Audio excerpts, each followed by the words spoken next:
रुकिए, एक पल के लिए रुकिए। अभी जो मैं आपको बताने वाला हूं वो किसी धर्म ग्रंथ की कोई साधारण कहानी या कोई उपदेश नहीं है। यह गरुड़ पुराण का वो कड़वा और खौफनाक सत्य है जो हजारों सालों से हमसे छुपाया गया था। क्या आप जानते हैं कि जब किसी घर में एक बेटी जन्म लेती है तो वो कोई आम शारीरिक या जैविक घटना नहीं होती। वो उस परमपिता परमात्मा का एक बहुत ही कठोर और रहस्यमयी चुनाव होता है। लेकिन भगवान किस पिता को, किस मां को और किस घर को एक बेटी के लिए चुनते हैं?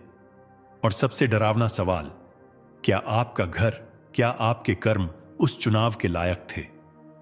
आज हम गरुड़ पुराण के उन पन्नों को खोलेंगे जो आपको बताएंगे कि आखिर बेटियां किस घर में आती हैं और क्यों एक बेटी के जन्म लेते ही उस घर की रुकी हुई किस्मत अचानक से खुल जाती है।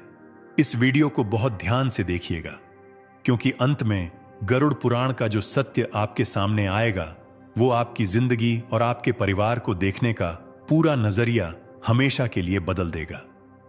हम सब यही मानते हैं कि किसी भी घर में बच्चा पैदा होना प्रकृति का नियम है, लेकिन गरुड़ पुराण और हमारे प्राचीन कर्म सिद्धांत इस विज्ञान से बहुत आगे की बात करते हैं। गरुड़ पुराण चीख चीख कर कहता है कि इस दुनिया में किसी भी घर में, किसी भी आंगन में बेटी का जन्म लेना कोई संयोग या इत्तेफाक नहीं है। जब किसी घर में एक बेटी अपनी पहली सांस लेती है तो वो सिर्फ एक बच्ची का जन्म नहीं होता, वो उस ब्रह्मांड का एक बहुत बड़ा फैसला होता है। भगवान हर किसी को बेटी नहीं देते। आज मैं आत्म रहस्य के इस मंच से गरुड़ पुराण के उस सबसे खूबसूरत लेकिन सबसे ज्यादा रुला देने वाले पन्ने को खोलने जा रहा हूं। गरुड़ पुराण में यमराज और पक्षीराज गरुड़ के बीच आत्माओं के सफर को लेकर एक बहुत ही गहरा और रहस्यमयी संवाद है। उसमें स्पष्ट बताया गया है कि मृत्यु के बाद जब कोई आत्मा यमराज के दरबार में खड़ी होती है तो उसका अगला जन्म यूं ही तय नहीं होता। आत्मा को वहां नहीं भेजा जाता जहां जगह खाली हो। आत्मा को वहां भेजा जाता है जहां उसका उद्देश्य हो, जहां उसका कर्मों का कर्ज हो। और जब बात एक स्त्री योनि, एक बेटी के रूप में जन्म लेने की आती है तो यमलोक के नियम बहुत बदल जाते हैं। हम बचपन से सुनते आए हैं कि बेटियां नसीब वालों को मिलती हैं, पर क्या आपने कभी सोचा है कि वो नसीब आखिर है क्या? वो नसीब कोई आसमान से टपकी हुई चीज नहीं है। वो नसीब आपके यानी उस पिता के पिछले जन्म के कर्म हैं। गरुड़ पुराण का सबसे कड़वा और नंगा सच सुनिए। शास्त्रों में वर्णन आता है कि जब इंसान के पिछले जन्मों के पाप या कर्ज बहुत भारी होते हैं, जब उसने पिछले जन्म में किसी का बहुत पैसा खाया होता है या किसी को बहुत तकलीफ दी होती है, तो प्रकृति उस कर्ज को वसूलने के लिए उसके घर में एक बेटे को जन्म देती है। जी हां, आपने बिल्कुल सही सुना। ज्यादातर घरों में बेटे सिर्फ और सिर्फ उस पिता का पुराना कर्ज वसूलने, उसकी संपत्ति का बंटवारा करने और उसके पुण्यों को भोगने के लिए आते हैं। ये वो आत्माएं होती हैं जिन्हें आपसे कुछ लेना होता है।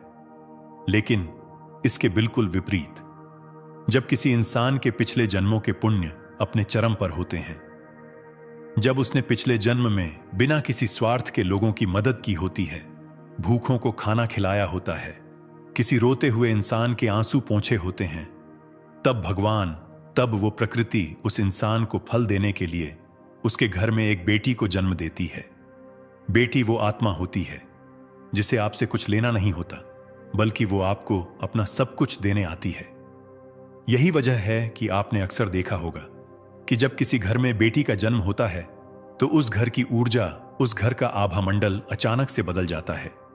जो पिता कल तक बहुत कठोर था, बहुत गुस्से वाला था, जो छोटी छोटी बातों पर झल्ला उठता था, वो अपनी उस छोटी सी बच्ची को गोद में उठाते ही बिल्कुल मोम की तरह पिघल जाता है। उसके अंदर से एक ऐसी करुणा, एक ऐसा प्रेम फूट पड़ता है जिसके बारे में उसे खुद भी नहीं पता था। यह कोई चमत्कार नहीं है, यह उस पवित्र आत्मा का कमाल है।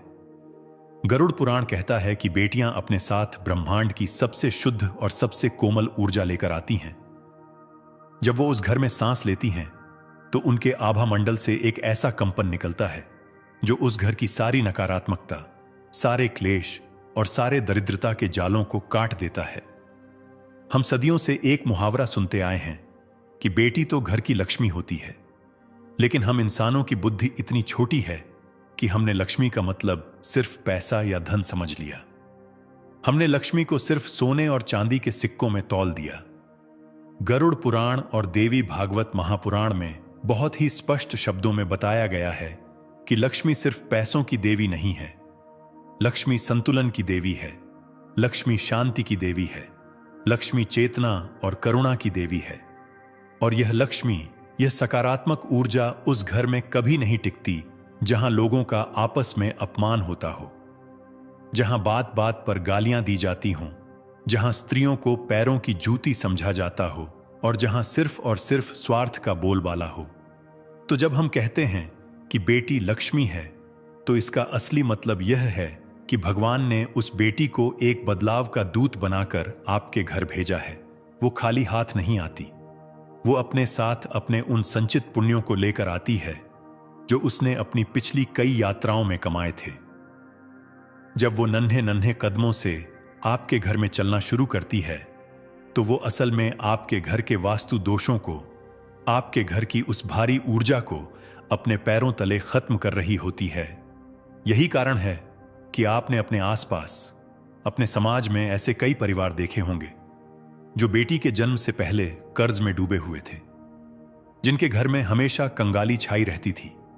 लेकिन जैसे ही उस आंगन में बेटी की किलकारियां गूंजीं, अचानक से उस पिता का व्यापार चल पड़ा। उसकी रुकी हुई तरक्की होने लगी। घर में अचानक से सुख और शांति ने डेरा डाल लिया। लोग इसे सिर्फ एक संयोग मान लेते हैं। लोग कहते हैं कि अरे बच्चे के पैर शुभ हैं, पर हकीकत में शास्त्र इसे पुण्यों का हस्तांतरण मानते हैं। उस बेटी की पवित्र आत्मा अपने पिता के कष्टों को देखकर अपने पुण्यों का एक हिस्सा अपने पिता के आभा मंडल में डाल देती है। वो अपने भाग्य से, अपनी किस्मत से उस पूरे परिवार को पालने लगती है। लेकिन अब यहां पर एक बहुत ही गहरा और बहुत ही डरावना सवाल पैदा होता है। अगर बेटियां सच में इतनी पवित्र होती हैं, अगर वो पुण्यों का फल होती हैं, तो फिर आज के समाज में कई घरों में बेटियों के जन्म पर मातम क्यों मनाया जाता है? क्यों आज भी कुछ परिवारों में जब वैद्य या डॉक्टर कहता है कि बेटी हुई है, तो पिता का मुंह लटक जाता है, दादी मुंह फेर लेती है? क्यों बेटियों को जन्म से पहले ही गर्भ में मार दिया जाता है, या जन्म लेने के बाद उन्हें जिंदगी भर यह एहसास दिलाया जाता है कि वो एक बोझ हैं, पराया धन है? यह सवाल बहुत ही महत्वपूर्ण है और इसका जवाब आपको गरुड़ पुराण के उस कर्म सिद्धांत में मिलेगा जिसे सुनकर आपकी रूह कांप जाएगी। शास्त्रों में वर्णन आता है कि यमलोक से जो आत्मा धरती पर आने के लिए निकलती है, वो मां के गर्भ में आने से पहले ही उस परिवार की, उन माता पिता के विचारों की ऊर्जा को महसूस कर लेती है। अगर उस परिवार के मन में डर है, अगर उनके अंदर बेटी को लेकर लालच है कि दहेज देना पड़ेगा, अगर उनके मन में स्त्री के प्रति कोई सम्मान नहीं है, तो कोई भी उच्च कोटि की आत्मा, कोई भी शुद्ध और पवित्र आत्मा उस गर्भ में प्रवेश नहीं करती। वो आत्मा उस गंदे आंगन से वापस लौट जाती है। और फिर उस घर में कौन जन्म लेता है? उस घर में जन्म लेती है एक ऐसी आत्मा जो पिछले जन्म में उसी परिवार की कोई बहुत बड़ी दुश्मन रही हो। गरुड़ पुराण कहता है कि जब आप एक बेटी को, एक स्त्री को बोझ समझते हैं, तो आप असल में अपना ही विनाश बुला रहे होते हैं। लेकिन कभी कभी इस नियम का एक अपवाद भी होता है, एक ऐसा सच जो आपकी आंखों में आंसू ला देगा। कभी कभी बहुत ही पुरानी सोच वाले, बहुत ही कठोर और लालची परिवारों में भी एक बहुत ही शुद्ध और पवित्र बेटी जन्म ले लेती है। वो उस घर में आती है जहां उसे प्यार नहीं मिलता, जहां उसे बेटों के बराबर हक नहीं मिलता। ऐसा क्यों होता है? गरुड़ पुराण के अनुसार ऐसी बेटियां साधारण आत्माएं नहीं होती। ये परिवर्तनकारी आत्माएं होती हैं। ये सबसे शक्तिशाली आत्माएं होती हैं। ये उस घर में इसीलिए नहीं आती क्योंकि वो घर अच्छा है। ये उस घर में इसलिए आती हैं ताकि उस घर के अंधेरे को चीर सकें। जैसे एक दीपक को अगर आप अंधेरे कमरे में रख दें, तो वो दीपक यह शिकायत नहीं करता कि यहां कितना अंधेरा है। वो दीपक चुपचाप झलकर उस कमरे को रोशन कर देता है। ठीक वैसे ही ये कोमल सी बेटियां अपने स्वभाव से, अपनी मुस्कान से, अपने निस्वार्थ प्रेम से और अपनी जिद से उस कठोर पिता के हृदय को बदल देती है। वो उस पत्थर दिल दादा दादी के दृष्टिकोण को बदल देती है। वो उस घर में पैदा होती हैं जिसे बदलना असंभव लगता था, और वो उस पूरे परिवार की चेतना को, उनके सोचने के तरीके को जड़ से उखाड़कर एक नया रूप दे देती है। ये बेटियां उस परिवार के लिए एक परीक्षा भी होती हैं और एक वरदान भी। अब सुनिए वो सबसे गहरा रहस्य जिसका इंतजार आप इस वीडियो की शुरुआत से कर रहे थे। क्या वो बेटी जो आज आपके घर में है, जो आज आपके गले लगती है, क्या वो सिर्फ एक संयोग है? गरुड़ पुराण की गहराइयों में अगर आप उतरेंगे तो आपको पता चलेगा कि मृत्यु के बाद आत्मा की यात्रा बहुत जटिल होती है। हर जन्म एक कर्ज है, एक अधूरा संबंध है, और यह बात बहुत संभव है, बिल्कुल मुमकिन है कि आज जो बेटी आपके आंगन में खेल रही है वो पिछले किसी जन्म में आपकी मां रही हो। जरा सोचिए, पिछले जन्म में जब आप एक बच्चे थे तो आपकी मां ने अपना पेट काटकर आपको खिलाया था। उसने अपनी रातों की नींद खराब करके आपको सुलाया था। उसने बिना किसी स्वार्थ के अपना सब कुछ आप पर लुटा दिया था। पर जब वो बूढ़ी हुई तो शायद आप उसकी वो सेवा नहीं कर पाए, शायद आप उसका वो कर्ज नहीं चुका पाए। तो प्रकृति ने, उस कर्मों के गणित ने, उस अधूरे प्यार को, उस बिना स्वार्थ के रिश्ते को पूरा करने के लिए उसी आत्मा को इस जन्म में आपकी बेटी बनाकर आपके घर भेज दिया, ताकि अब आप एक पिता के रूप में उसकी हर वो ख्वाहिश पूरी कर सकें जो आप पिछले जन्म में नहीं कर पाए थे, ताकि वो संबंध, वो ऊर्जा अपना संतुलन पा सके। आत्माएं बदलती नहीं हैं, सिर्फ शरीर बदलते हैं, सिर्फ रिश्ते बदलते हैं। इसलिए कहा जाता है कि बेटी केवल आपके वर्तमान की संतान नहीं है, वो आपके अतीत का हिसाब है और आपके भविष्य का विस्तार है। अब एक ऐसा प्रश्न जो हर उस इंसान को अंदर तक झकझोर देगा जो बेटियों को लड़कों से कम आंकता है। यदि बेटी का जन्म कर्मों से जुड़ा है, यदि वो अपने साथ आपके घर में पुण्यों का भंडार लेकर आती है, यदि वो आपके घर की दरिद्रता मिटाने आती है, तो क्या उस बेटी को कमतर समझना, क्या उसकी पढ़ाई पर खर्च न करना, क्या उसे जन्म से ही पराया समझना, स्वयं अपने ही भाग्य को, अपनी ही किस्मत को लात मारना नहीं है। जब आप एक बेटी को अस्वीकार करते हैं, जब आप उसकी आवाज को दबाते हैं, जब आप उसे उसके भाई से कम प्यार देते हैं, तो आप सिर्फ एक सामाजिक बुराई नहीं कर रहे हैं, आप एक बहुत बड़ी आध्यात्मिक मूर्खता कर रहे हैं। आप उस पुण्य को, उस देवीय ऊर्जा को अस्वीकार कर रहे हैं जो भगवान ने खास आपको चुनकर आपके घर भेजी थी। गरुड़ पुराण साफ कहता है कि जो इंसान अपनी बेटी के आंसुओं का कारण बनता है, जो उसकी आजादी को छीनता है, उसके पुण्यों का नाश तुरंत शुरू हो जाता है। ऐसे घर से लक्ष्मी और शांति हमेशा के लिए विदा ले लेती है, और फिर उस घर में सिर्फ क्लेश, बीमारियां और दरिद्रता ही बचती है। गरुड़ पुराण का कर्म सिद्धांत हमें यह भी बताता है कि हर आत्मा जो एक बच्चे के रूप में धरती पर आती है, वो अपने साथ 3 चीजें जरूर लेकर आती है। पहली, अपने पूर्व जन्म के संस्कार, दूसरी, अपने अधूरे कर्मों का हिसाब, और तीसरी, एक उद्देश्य। और ये तीनों चीजें आपको उस छोटी सी बच्ची के स्वभाव में, उसकी आदतों में और उसकी रुचि में साफ दिखाई देती हैं। जरा अपनी बेटी को ध्यान से देखिए। वो बेटी जो बचपन से ही बिना कहे सबकी मदद करती है, जो अपने खिलौने दूसरों को दे देती है, जिसे दूसरों का दुख नहीं देखा जाता। शायद वो पिछले किसी जन्म की कोई बहुत बड़ी संत रही हो, जो इस जन्म में आपके घर करुणा और प्रेम का संदेश लेकर आई है। वो बेटी जो हर मुश्किल में निडर होकर डटी रहती है, जो लड़कों से भी ज्यादा हिम्मत दिखाती है। शायद वो पिछले जन्म का कोई योद्धा हो, जो आपके परिवार को साहस और निडरता सिखाने आई है। वो बेटी जो बात बात पर सवाल पूछती है, जो पुरानी और रूढ़िवादी बातों को चुनौती देती है, जो चुप नहीं बैठती। शायद वो एक बदलाव का दूत बनकर आई है। और कभी कभी कुछ घरों में एक बहुत ही दर्दनाक घटना घटती है। कभी कभी एक बेटी घर में जन्म लेती है, पूरे घर में खुशियां भर देती है, सबको अपना दीवाना बना लेती है, और फिर बहुत ही कम उम्र में किसी बीमारी से या किसी हादसे में वो इस दुनिया को छोड़कर चली जाती है। माता पिता टूट जाते हैं, वो भगवान को कोसते हैं कि तूने उसे दिया ही क्यों था जब वापस छीनना था। पर गरुड़ पुराण इस असहनीय दर्द का भी एक बहुत गहरा आध्यात्मिक कारण बताता है। शास्त्रों के अनुसार ऐसी आत्माएं वो होती हैं जिनका इस धरती पर और उस परिवार के साथ कर्मों का हिसाब सिर्फ उतने ही सालों का या उतने ही महीनों का होता है। वो आत्माएं अपना कोई बहुत पुराना और छोटा सा कर्ज चुकाने या आपको कोई बहुत गहरी आध्यात्मिक सीख देने के लिए आती हैं। वो अपना संदेश देती हैं, आपके पुण्यों का संतुलन बनाती हैं और फिर अपनी असली यात्रा पर परम धाम की तरफ आगे बढ़ जाती है। वो आपके दर्द का कारण नहीं बनती, वो आपकी आत्मा को इस दुनिया के मोह माया से आजाद करने का एक बहुत कठोर माध्यम बनती है। मैं जानता हूं कि यह सब सुनना बहुत कठिन है, इसे स्वीकार करना आसान नहीं है, लेकिन गरुड़ पुराण का, इस ब्रह्मांड का यही सबसे अटल सत्य है।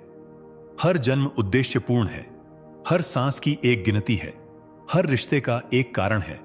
कोई भी जन्म, कोई भी रिश्ता बेवजह नहीं है। तो अब हम उस अंतिम और सबसे गहरे प्रश्न पर आते हैं जिसे हर माता पिता को खुद से पूछना चाहिए। क्या बेटी का जन्म भगवान की तरफ से केवल एक कृपा है या फिर वो एक बहुत बड़ी आध्यात्मिक जिम्मेदारी भी है? गरुड़ पुराण का उत्तर बहुत ही स्पष्ट है। बेटी का जन्म दोनों है। जब कोई शुद्ध और शुभ आत्मा एक बेटी के रूप में आपके घर में जन्म लेती है तो वो केवल आपके आंगन में खुशियां बिखेरने नहीं आती, वो केवल आपके बुढ़ापे का सहारा बनने नहीं आती।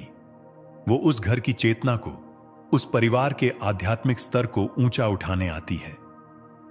और इसके बदले में उस परिवार का, उस पिता का यह सबसे बड़ा कर्मों का दायित्व है कि वो उसे सबसे बेहतरीन शिक्षा दे।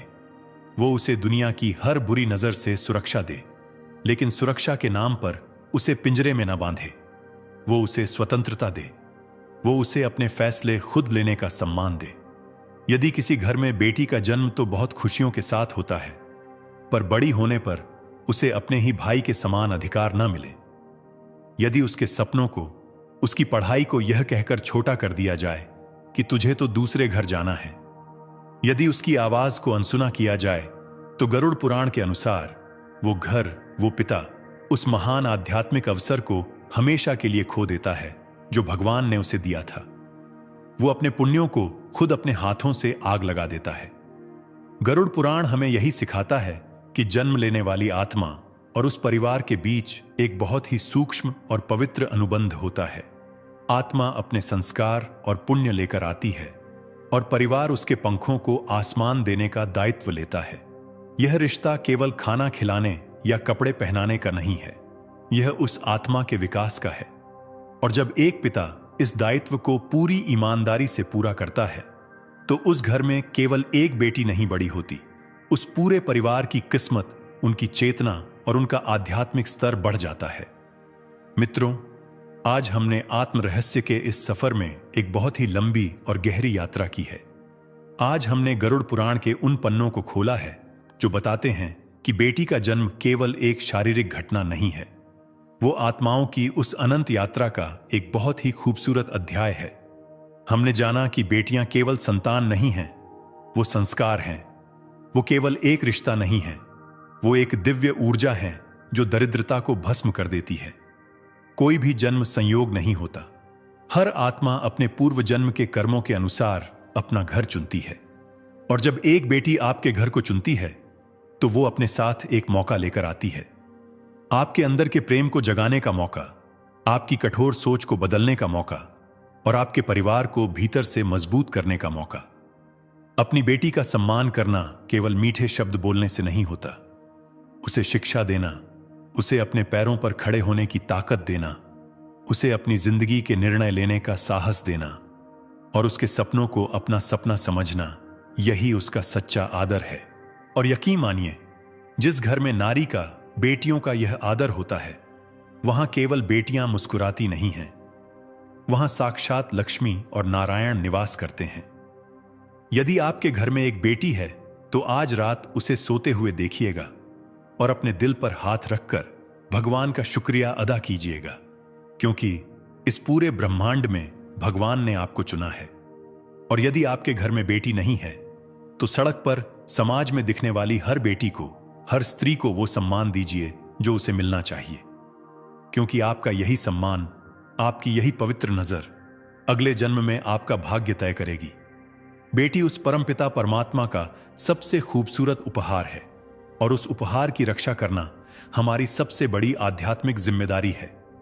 अगर आज गरुड़ पुराण के इस सच ने, इस कथा ने आपके दिल के किसी तार को छुआ हो, अगर आपकी आंखों में एक पल के लिए भी नमी आई हो, तो एक छोटा सा काम जरूर कीजिएगा।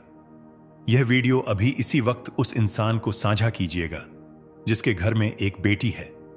उस पिता को भेजिएगा जो दिन रात अपनी बेटी के लिए मेहनत करता है, और उस इंसान को भी भेजिएगा जिसे शायद आज यह सत्य सुनना बहुत जरूरी है। और हां, नीचे टिप्पणी में पूरे गर्व के साथ, अपने दिल की पूरी सच्चाई के साथ लिखिएगा, बेटी मेरा वरदान है, ताकि ब्रह्मांड की उस ऊर्जा तक आपका यह संदेश पहुंच सके।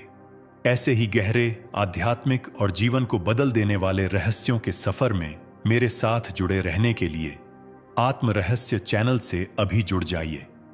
अपना और अपने घर की उन लक्ष्मी स्वरूपा बेटियों का बहुत बहुत ख्याल रखिएगा। वो नारायण आपके आंगन को हमेशा खुशियों से भरा रखें।